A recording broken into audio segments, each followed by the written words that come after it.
G'day and hello there. This week has been an exciting week for Star Wars fans because it's been May the 4th be with you. We're in the first week of May, which means it's Star Wars Day, and when we're not in the parks and we're not out and about doing Star Wars, we're at home collecting Star Wars, and this is a very big delivery we've had this week. So come and join us and see what we've got.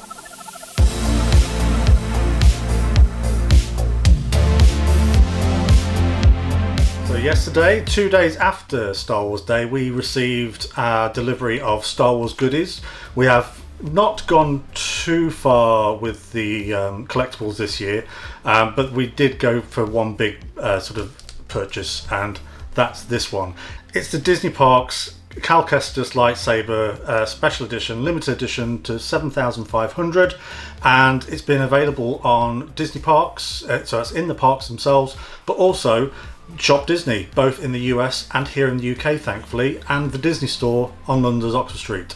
Kestis, for those who don't know and aren't involved in everything Star Wars, Kestis is from the very, very super popular game from Jedi Fallen Order and now Jedi Survivor. They've previously released his lightsabers from the first game and then also reproduced them for the new game's special edition. So people who ordered the limited edition, they got a special box version for that game. We didn't go for that because we were holding out and hoping that they would re-release or do something else for him.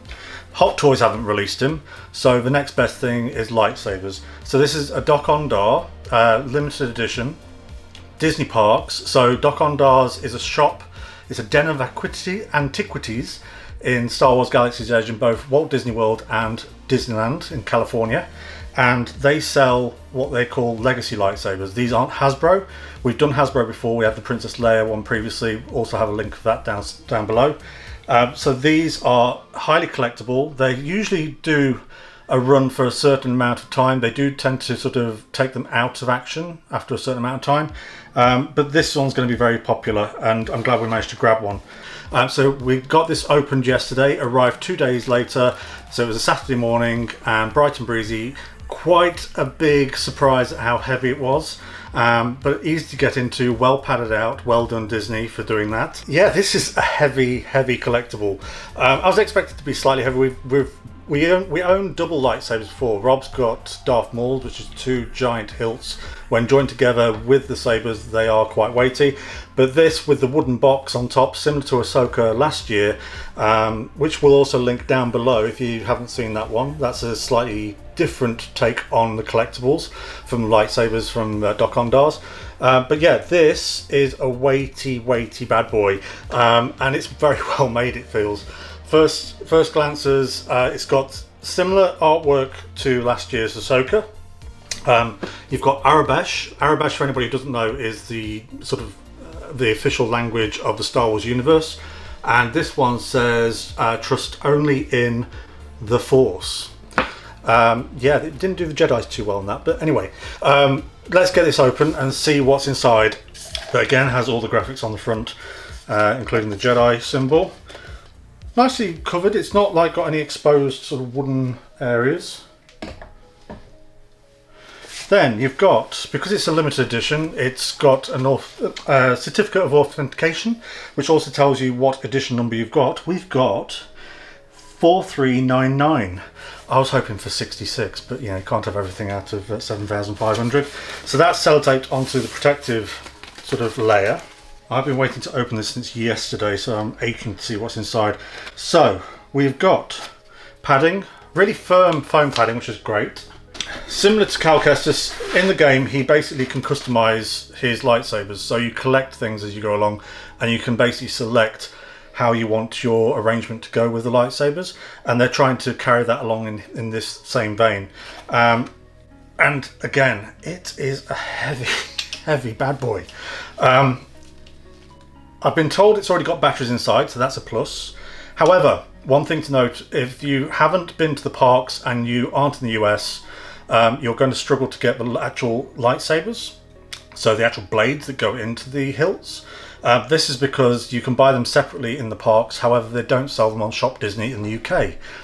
Not sure why, maybe they don't think there's going to be a big enough market, but you think they do a limited run. However, you can buy off the secondary market from eBay. You do sometimes get people who go over there specifically to buy stuff to bring it back. Or if you are a collector and you've been collecting the fully box set versions of the Lego lightsabers, which have been, I think there's been Luke, there's been a few different ones. They actually come with a stand, the hilt, and the blade, so you can use those. You can basically use them on any of the sort of Disney parks lightsabers. But let's have a look at this thing. So it's got the original hilt from his Jedi Master. So that was his half of his hilt that he kind of inherited due to Order 66. Same detailing, I'd say, maybe a bit more detail on the wiring. You've got a clip here. These circles are basically a clip for the belt clips for if you want to wear it. How you're going to wear this one, I don't know, because it's so heavy. And then you've kind of got a really good job. They've done a good job of doing this. They put the buttons, the activation buttons, are hidden within the actual, sort of design, so that it's not obvious, which I prefer. However, on this one, unlike the previous version, which has two of this joined together in the middle, this is basically going to be your customization version, which is quite, it's different to what I expected. It's bigger than what I expected it to be, but essentially it's going to be like kind of scrap metal, things he's found, and they've gone for kind of like a, what would you describe it as, like a sort of a candle, sort of a really heavy candle thick end, which is fine. It still gives it a good weight. It's quite balanced, but in the same vein, you've got this section here which will have the buttons, activation buttons, has a very different version on this side. So this is a bit more kind of, it's fatter, but it's also got like more bits and bobs, nuts and bolts. But let's get into actually how this works. We've got some blades. We've been collectors for a long time. As you can see, we collect Star Wars, and for those who subscribe, we're big collectors. Let's get the actual blades out and see how they go fitted into this. Because it's a double hilt lightsaber, these are actually, you can separate them, which we weren't sure when they were first announced. We weren't sure if that was going to be the case, and Disney's guest services weren't great at answering questions about it, but you can unscrew them, just like the other ones which have two lightsaber hilts. So when you open them, straight away you're going to see that the battery pack for one falls out and it's attached to that one. So that is the customizable piece. This end is the original piece, but also that unscrews as well. So this is your connector. You've got a battery pack here, connector, screws back in. However, some people have asked us, because a few people knew that we were getting this, some people have asked us if they can be connected. Sadly not. You can connect, apparently you can connect your old version if you've got the previous version of this, but what's the point? The reason being is they haven't provided, and this is very cheap of Disney, they haven't provided what's called a pommel, which is basically the end cap to go on each of it. This one you can kind of do a makeshift one, but it's got the open end. But it does stop the battery from coming out, so you can still, in theory, use this just as a single hilt. It's got the clip still on it, so you can still pop it there, but you're going to want something there. My advice is wait a month or two. There's going to be somebody in Etsy or any of those arts and crafts kind of sites who are going to be fans and are going to want those pieces, and they're going to make them for the market. And I've done that before, and it is worth looking out for. Etsy probably your first place to call. As you can see, the customizable bit, it's going to be unusable. As soon as you lift it up, it's going to fall out. So essentially, sadly, Disney have done us wrong in that respect. And for something which costs $400 in the US before tax and £360 over here, that is real cheap. Especially when they've gone to so much effort on the box and the presentation. But now let's get into the fun stuff, and we'll see what the actual lightsabers look like, lit up with blades. Luckily we've got plenty of blades in different lengths and sizes. So these are two of our longest blades. We've got them for like Darth Maul, Luke Skywalker. The Hasbro ones come with their own. These come with their own Disney Parks version. You can tell because they've got the black ends rather than clear ends, which the Hasbro have. And they're really easy system of like twist and click. So you've got a black cap which comes out. You find the little nozzle, it makes a little noise. push in, and it clicks in, simple, and it stays there. Same with the other end. Wow, this is long. Each of these has little hidden buttons. So on the original hilt, you've got this bit here, which pushes up. On the customizable bit, it's this one here. So as you can see, they're all the same. Just switch those off. All these are the same. It's just finding the one that moves. So that's that bit. Not only that, with Cal Kestis, he's fully customizable with his hilts. As with anything in this game, you can change costumes, hairstyles, beards, whatever. So they've actually integrated this into the lightsaber. On each side, there's going to be a button that you can press for a few seconds, and it will automatically cycle through colours. I believe it's 5 or 6. Let's have a look. So switch on. Now to find the button. Oh, there you go. So they're directly opposite each other. Keep them pressed. We've got green, good consistent colour. Got purple, ooh, Mace Windu. Dark-sided. Yellow, gives off a slightly greenish tinge, but it is yellow. We've got Ahsoka White, as I like to call it. Okay. Blue, yeah, 6, yeah, it's not bad, quite loud. Both of the noise comes from the central section here, so if you put your hand over it, it takes down the noise a bit. My problem with the Disney sabers is they're not very reactive. So they have some reaction. We might try them with the shorter blades, because that may have a better effect. So this has got the longest blades that we own in them, and it won't actually fit in our flat without scraping the ceiling. So you're talking, what, 7 foot something? At least? At least. But we've got smaller blades. Let's just try those quickly.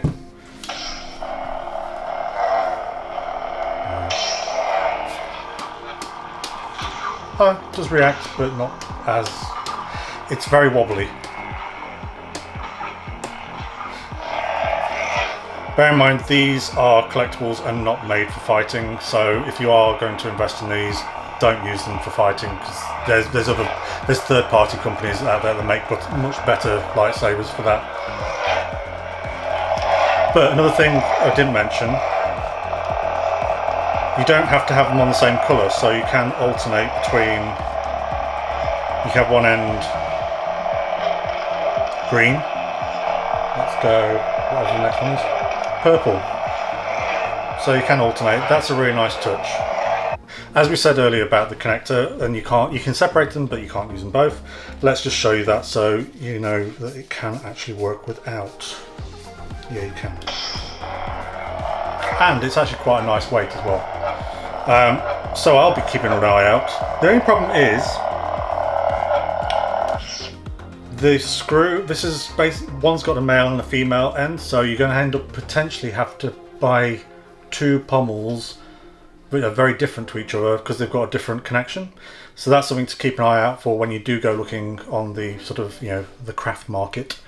Yeah, you've got like a bit to screw into, and then this is the bit where you screw onto. Yeah, so all in all, I'm really impressed with this as a collectible. It's beautifully finished, surprisingly heavy. All the orange stickers are all removable. We use a product from the US which is called Goo Gone. That works really, really well. Always make sure to test a small part of anything that you're going to remove on, you know, something like inside here, to make sure it doesn't have a reaction, because that does happen and people do basically ruin their collectibles. So yeah, you've got all your warning labels. Once you know how it works, take all those off because it's going to look so much prettier. The only thing now is we've got to find somewhere to put it. Anybody know where to put it? I don't know. So my last notes would be when buying your lightsabers, especially if they're the official mainline ones, which are essentially your Hasbro, the toy company, and Disney Parks, who are doing the Galaxy's Edge ones. There's going to be different versions. So you're going to have, in Disney Parks, you've got legacy lightsabers such as this, where it's just a hilt. You've got Legacy lightsabers where they come as a complete box set, including accessories. So you get the stand, you also get the blade, and they usually come in like one of the little black boxes, the little off black boxes. Then you've also got Zavis, which is where you make your own lightsaber, which are a completely different look and finish to these. Those you can buy pommels for in the park and all the connectors. Hasbro always comes with a complete package. They do cost more because of that, and also they are a bit more reactive. I would say this one isn't necessarily going to come out in the near future from Hasbro. They haven't announced anything around Star Wars Day, and I thought that would have been prime time, especially the game coming out. So I don't think they are. But one thing with Hasbro is, like I say, you get the stand, you get the blade, you get the belt clip even as well. So they are a nice sort of package deal. I'm really impressed with this because we do like the game and we do like our collectibles, and we're hoping that Hot Toys release a Cal Kestis to go into our collection. So what we'd like to know before we go is, do you play the game, whether it be PlayStation, PC or Xbox? What is your favourite hilt? What is your favourite sort of arrangement that you have? I'm still discovering it. I know Rob's still discovering it. There's so many options. What would you like to see them maybe produce collectibles wise from this game? Personally, I'd like a really authentic BD1. But also, if you've got your Star Wars hilts and you're a collector, who are your favourite companies to go to? Do you have any hints and tips of how to display them? Because that's something we're looking into next, because at the moment all of ours are stored in their boxes. So that would be really good if you could just leave some comments down below. Ask us any questions about this before buying. There are still some available in the UK because you can't get the blades, so a lot of people put off by buying them. And we'll hopefully see you next time. Don't forget to hit like and subscribe. It always helps us be more searchable on YouTube. And we love the comments and we love the feedback as well when you come to us on the social media on Instagram and Twitter. So see you next time. Thanks for joining us. Bye.